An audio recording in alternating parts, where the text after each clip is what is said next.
Bonjour, je suis heureux de vous retrouver dans notre émission de témoignages Histoire inspirante. Je ferai une faute si je ne vous encourageais pas à vous abonner à notre chaîne Adventiste FFS. Alors, je compte sur vous. Il est parfois difficile, particulièrement quand on est jeune, de se projeter dans un métier, une carrière. Parfois, Dieu nous offre l'opportunité de vivre des expériences nouvelles. Ces expériences, nous les saisissons ou pas. Notre invité de ce jour, Olivier Gutt, les a saisis tout au long de sa vie. Cela ne veut pas pour autant dire que ses choix étaient faciles. Il nous partage aujourd'hui son histoire inspirante.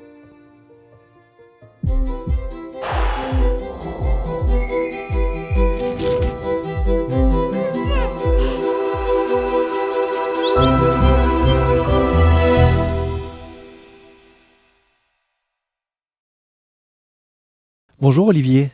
Bonjour. Olivier Gutt, on est très heureux de t'accueillir dans ce plateau, dans cette émission d'Histoire inspirante.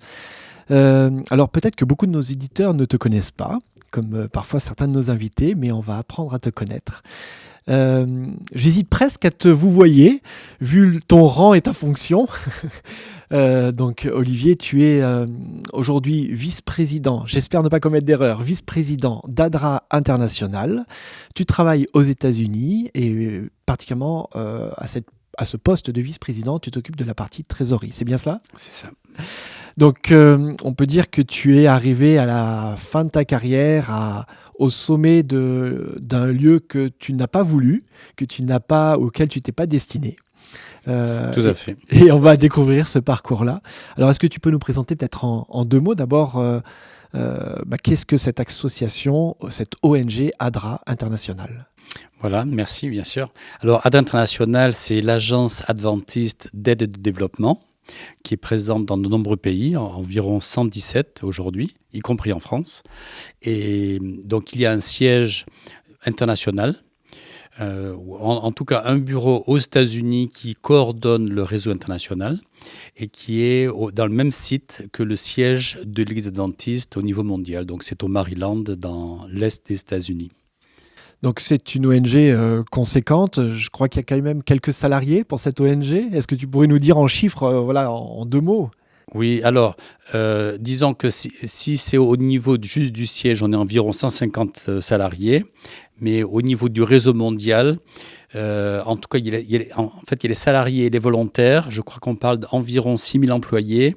Les volontaires, ça c'est un chiffre qui est beaucoup plus...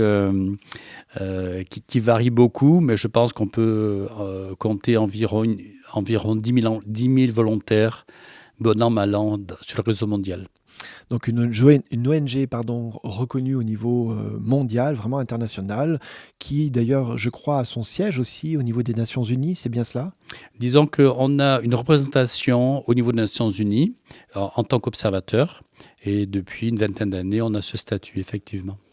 Alors, tu es donc vice-président de cette association, chargé particulièrement de la partie des finances, mais ton parcours n'a pas du tout démarré avec cette optique de se retrouver un jour aux États-Unis pour travailler à l'international, mais ça a démarré en France, dans notre fédération, dans le sud-ouest plus exactement, si je ne me trompe pas, dans le Tarn-et-Garonne. C'est ça.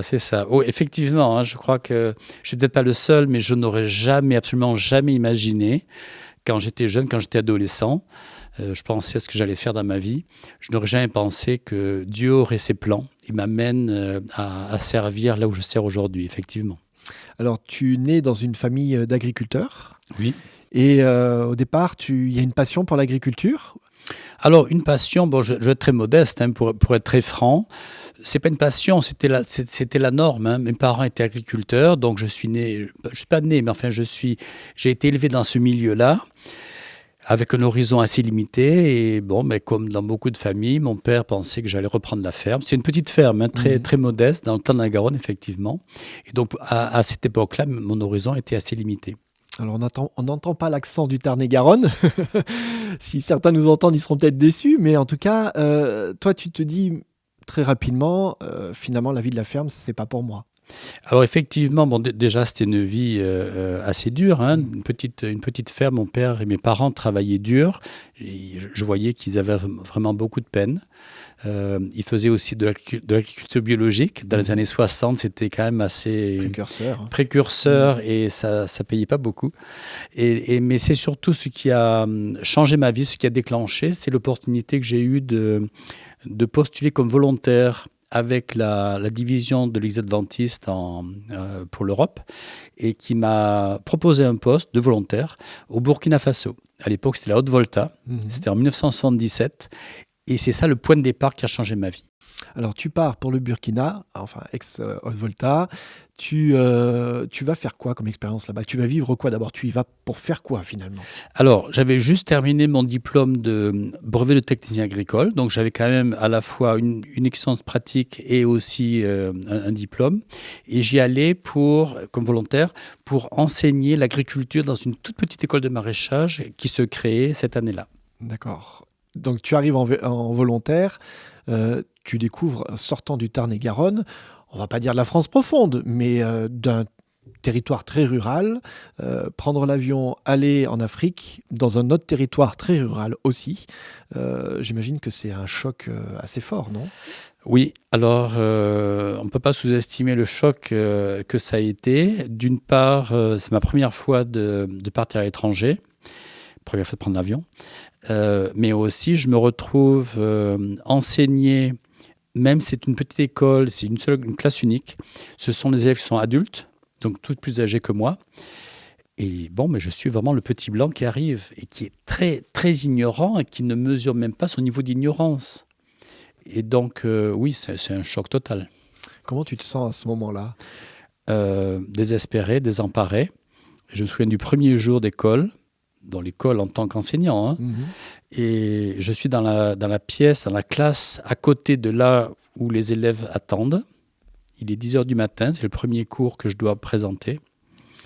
C'est pas une grande classe, il y a une douzaine d'élèves seulement. Mais je suis terrifié. Et dans la pièce à côté, on s'agenouille avec le directeur de l'école qui me conseille et qui me dit que tout va aller bien, ceci, cela. Et je suis à 100% dans les mains de Dieu. Je ne sais pas comment je vais m'en sortir. Je ne sais pas comment je vais faire face à cette classe. Et c'est là le point de départ. Bon, c'est une des prières les plus sincères, désespérées que j'ai eu à prononcer.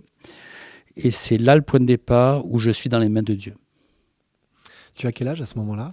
J'ai presque 20 ans. J'ai pas encore 20 ans. T'as pas encore 20 ans. Mais de là naît, on peut dire, je pense, une vocation. Oui, alors bon, je ne suis pas très rapide, hein, donc ça va me prendre quand même quelques mois, voire un an ou deux. Et je vais me rendre compte que pour la première fois, je me sens utile.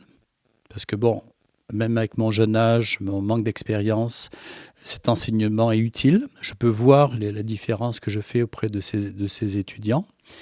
Et ensuite, au bout d'un an ou deux, je vois un petit peu, je commence à avoir un esprit un peu critique de ce qui se fait dans l'école, comment l'école fonctionne. On produit des légumes, très bien, on sait produire, mais il y a des problèmes de marketing, des problèmes de transport, de rentabilité.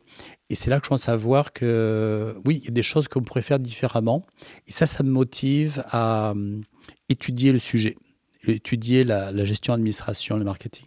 Alors justement, après, c'était 1 an de bénévolat, de volontariat? En fait, 3 ans. J'ai passé 3 ans. D'accord. Voilà, en fait, j'étais parti pour une année, mais l'année est venue 2 ans et est venue 3 ans. En fait, disons 2 ans et demi volontariat, mais les derniers 6 mois, j'étais salarié. Donc là, tu viens de nous le dire, tu prends conscience que, tiens, il y a peut-être des choses qu'on pourrait faire, on pourrait améliorer. Et donc là, c'est le retour en France, si je ne me trompe pas, sur la région toulousaine, pour travailler un peu ça de manière théorique, en tout cas faire des études dans ce domaine.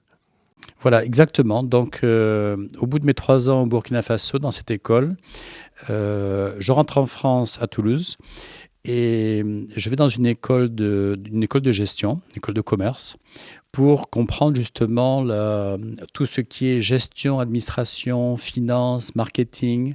Et c'est là que je rencontre Marie-Jo, mon épouse. Alors Marie-Jo qui est là avec nous dans le studio, mais tu es sa voix aujourd'hui, qui à partir de ce moment-là, vous allez partager ensemble ce défi, les défis et les parcours. Donc après ces études, quand vous avez tous les deux terminé, vous partez, vous recevez un appel pour partir de nouveau au Burkina, c'est bien ça? Voilà. Et donc, Marie-Jo, elle, son plan, son rêve, c'était de travailler à l'étranger, à l'international, dans le développement. Donc, on a quand même ces points en commun. Et effectivement, on reçoit un appel pour aller travailler dans la même école, au Burkina Faso, et en ce qui me concerne, comme directeur de l'école. Et là, j'y crois pas du tout. J'y crois pas du tout, parce que je n'ai pas été...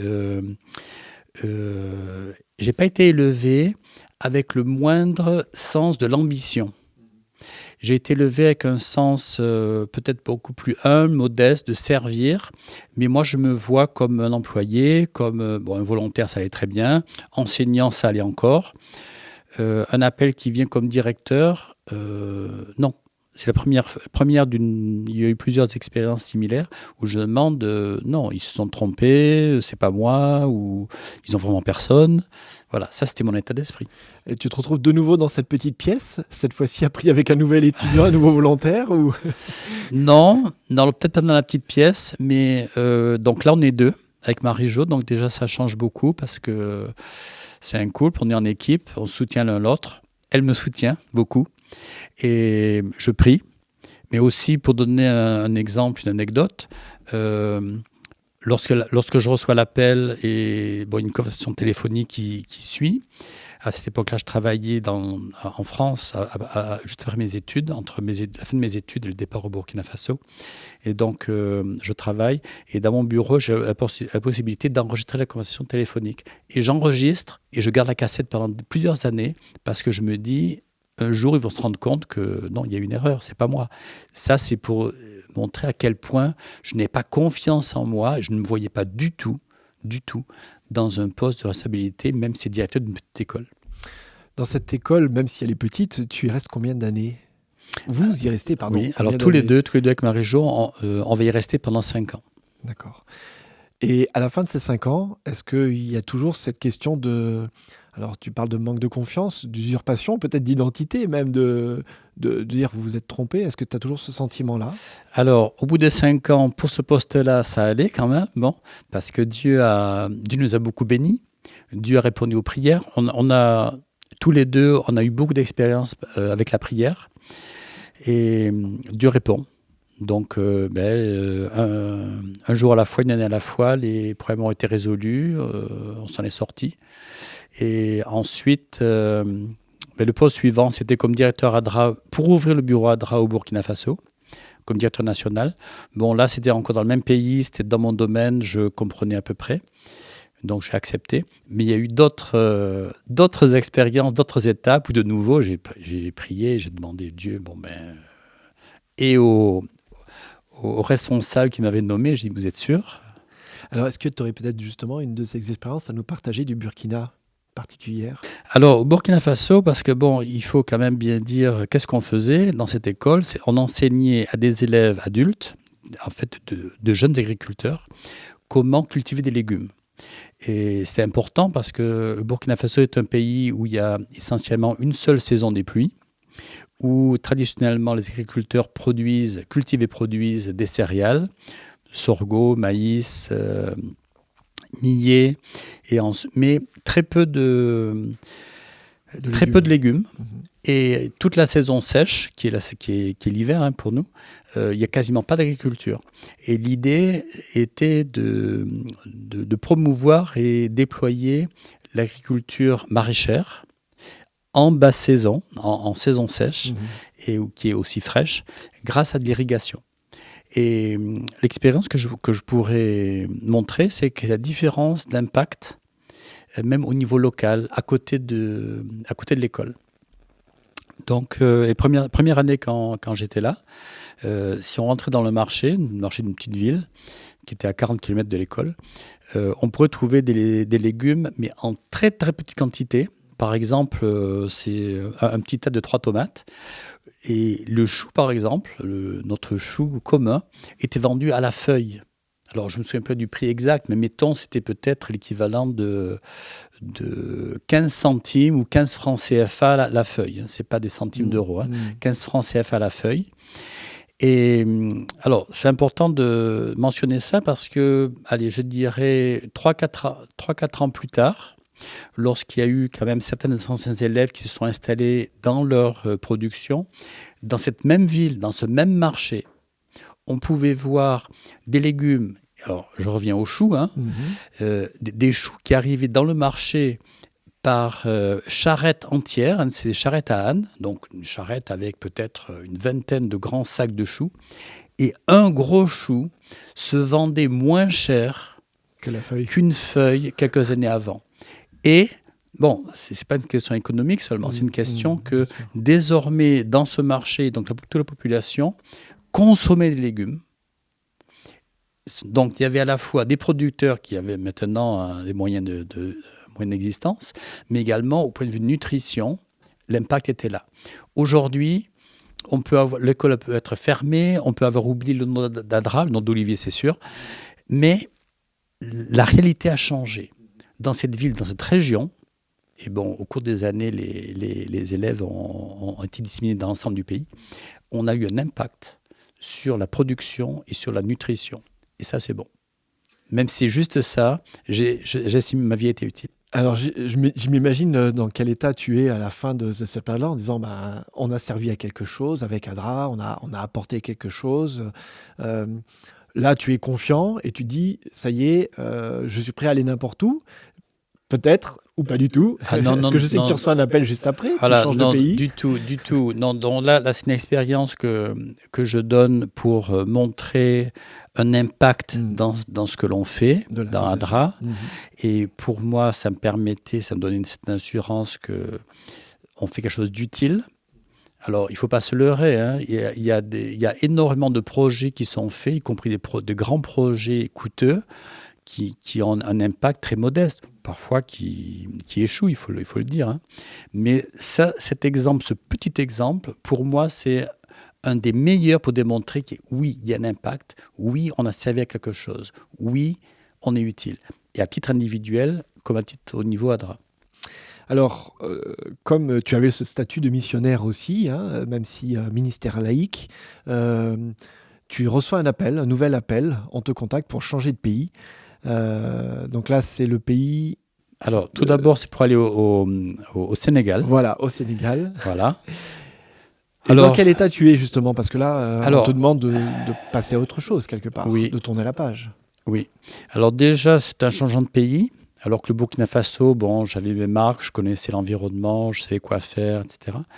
Donc là, c'est pour aller au Sénégal. Et à l'époque, c'était le siège de l'Union, une union de... Alors, ça a changé, mais je pense qu'il y avait 8 ou 9 pays. Et comme directeur Adra pour l'Union. Donc là, c'est plus administratif, c'est plus de responsabilité, c'est superviser aussi d'autres directeurs Adra. Et donc là, oui, de nouveau, je stresse. Je me dis, mais vraiment, vous avez trouvé personne d'autre? Vous êtes sûr? Toi, tu ne te voyais pas être administrateur. Non. Toi, tu étais enseignant au départ, tu étais sur le terrain. Et ton premier témoignage nous le confirme, de voir les fruits, ou les légumes, pardon, jaillir de terre. Là, c'est un poste vraiment administratif, vraiment de direction, finalement. C'est ça. C'est quand même assez éloigné de ce premier appel que tu avais reçu. Tout à fait. C'est-à-dire que j'étais, avec quelques années, j'étais devenu à l'aise dans mon domaine, je savais ce que je faisais. Et pour certains, un nouveau poste, un nouveau défi, c'est encourageant, c'est motivant. Moi, c'était plutôt effrayant, il faut le dire. Mais donc, nous sommes restés 3 ans au Sénégal, à la fois pour faire des projets sur place, dans le pays, mais également pour superviser les bureaux Adra dans la sous-région. Oui, c'était 3 ans seulement, mais oui, ça a eu sa part de soucis, d'inquiétudes, de prières ferventes, c'est sûr. Comment tu as vu Dieu justement agir? Tu nous parles souvent de la prière, tu nous dis souvent que tu as pris ces temps pour peut-être t'appuyer davantage sur Dieu que sur tes compétences techniques que tu avais pu acquérir ou l'expérience. Pourquoi ce besoin souvent de revenir sur la prière? Je crois que le fil conducteur dans toute ma vie, alors j'allais dire ma carrière, mais c'est la vie en général, hein, c'est la vie personnelle aussi, c'est dans tous les domaines, c'est de se rendre compte que... Alors c'est lié aussi au manque de confiance en soi, je pense, hein. C'est de dire que les capacités qu'on peut avoir, les idées qu'on peut avoir, la formation qu'on peut avoir est absolument insuffisante. La créativité qu'on peut avoir, que moi je n'ai pas, donc ne permet pas de faire face forcément à toute situation imprévue et tout. Et donc, la conclusion, la seule réponse possible, c'est Dieu. Et en tout cas, je parle de moi, hein, de mon expérience. Très, très souvent, à l'occasion d'un changement de poste, ou à l'occasion des problèmes de tous les jours, je n'ai pas la réponse, je ne sais pas faire, je suis perdu. Et bien, c'est à genoux, c'est la prière. Et je dirais, après quelques expériences de réponses au-delà des espérances, au-delà de ce qu'on aurait pu imaginer, oui, il y a une confiance qui s'établit. Oui, Dieu est là. Oui, Dieu répond aux prières. Oui, Dieu a des plans, a des réponses que je n'aurais jamais pu imaginer. Le stress nous encourage à prier, mais la prière n'enlève pas totalement le stress non plus et la pression. Peut-être même à un moment donné dans ton parcours, tu me partageais hors antenne que même la surcharge, la pression t'amène vers des... Est-ce que je peux parler d'angoisse peut-être, vers une forme de dépression? Oui, tout à fait, parce que donc après le Sénégal, nous avons été appelés en Côte d'Ivoire. En fait, dans ce cas-là, c'est moi qui ai suivi Marie-Jo, parce qu'elle a été nommée comme administrateur des Nations Unies pour le Haut Commissariat aux réfugiés. C'était le siège régional en Côte d'Ivoire, à Abidjan. Donc on a quitté le Sénégal pour cela. Et l'Église et ADRA ont, dans un premier temps, transféré mon poste du Sénégal à Abidjan, en Côte d'Ivoire, pour la même fonction. Et ensuite, j'ai été nommé comme directeur ADRA pour l'Afrique de l'Ouest et l'Afrique australe. Donc là, maintenant, on parlait de 26 pays. Donc là, c'était vraiment très administratif. Donc là aussi, c'était une source d'inquiétude, de stress, etc. Et quelques années plus tard, enfin 6 ans plus tard, encore un grand changement. J'ai été appelé pour travailler dans les finances à ADRA International aux États-Unis. Donc là, c'était le top, quoi. Dans le sens, c'était le summum du stress. Le summum du stress dans un nouveau pays, mais qui n'a plus rien à voir. Arrivé aux États-Unis, on est dans un contexte très différent. Tout à fait. Là, toi et Marie-Jo, vous vous retrouvez encore plus dans des bureaux, mais peut-être encore pas en déconnexion totale avec le terrain quand même. Quasiment. Honnêtement, quasiment. Ah, si. D'accord. Parce que dans mes différents postes en Afrique, y compris au Sénégal et en Côte d'Ivoire, où c'était assez administratif, j'étais encore assez proche du terrain. Mais je voyageais, je travaillais avec les gens du terrain. Alors qu'arrivé aux États-Unis, c'était un poste 100% administratif. Je savais que j'arrivais très ignorant. N'ayant jamais vécu ou étudié aux États-Unis, mon anglais était très modeste. Il fallait que je répète un petit peu pour qu'on me comprenne. Donc il y avait quand même beaucoup de handicap. Et je me suis retrouvé aussi dans un milieu très technique. Donc mon titre, mon poste était chef de bureau pour les finances et les opérations, équivalent d'une sorte de directeur administratif et financier, on dirait ici en France. Et donc je supervisais des experts en fait. Donc j'avais des experts comptables que je devais superviser, alors que moi je ne suis pas expert comptable, mais ils connaissaient beaucoup mieux que moi le contexte américain, la réglementation. Nous travaillons, et on travaillons toujours, avec le gouvernement américain qui a sa réglementation très complexe, et j'étais absolument ignorant. Dans mon poste, je supervisais également le département informatique, donc avec les ingénieurs informatiques qui étaient là depuis, je pense un en particulier qui était là depuis plus de 10 ans. Comment pouvais-je, moi, petit Olivier, venant d'Afrique, superviser, régler les problèmes, donner un sens à mes départements. Non, pour moi, c'était insurmontable. Tu t'es senti en situation d'échec à ce moment-là?